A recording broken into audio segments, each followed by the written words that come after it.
അങ്ങനെ ഈ ധ്യാനം കഴിഞ്ഞാൽ ഒരു ഹോംവർക്ക് എന്താണ്? 4 സുവിശേഷത്തിലും ഇങ്ങനെ ഓരോ പാരഗ്രാഫും വായിച്ചിട്ട് ഓരോ പാരഗ്രാഫിലും ഏത് പഴയ നിയമ പശ്ചാത്തലമാണ് പറഞ്ഞിരിക്കുന്നത്, അവിടെ പോയി ഇത് തമ്മിൽ വായിച്ചു കഴിയുമ്പോൾ നിങ്ങളുടെ അകത്ത് മറ്റൊരു ലോകം, ഒരു വലിയ വെളിപാട്, അവിടെയാണ് വെളിപാട് പൂർണ്ണമാകുന്നത്. Praise the Lord.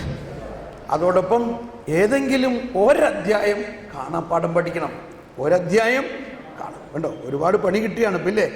ഒരധ്യായം കാണാപ്പാഠം പഠിക്കുകയാണെങ്കിൽ നമ്മൾ ഇന്നലെ പറഞ്ഞല്ലോ, ഇത് നിങ്ങളുടെയും നിങ്ങളുടെ മക്കളിലും നിങ്ങളുടെ കുഞ്ഞുമക്കളിൽ നിന്നും അത് അകലുകയില്ല.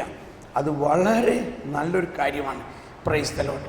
നമ്മളിപ്പോൾ ഭയഭക്തിയോടെ, നമ്മൾ പൂർണ്ണ വിശ്വാസത്തോടെ കർത്താവ് ഈശോ മിശിഹ നമ്മുടെ പാപങ്ങൾക്ക് പരിഹാരം ചെയ്ത് കഴിഞ്ഞു എന്നുള്ള ബോധ്യത്തോടെ വിശുദ്ധ ബലി നമ്മൾ അർപ്പിക്കുകയാണ്. ഇനി വരാനിരിക്കുന്ന ഒരു സംഭവമല്ല.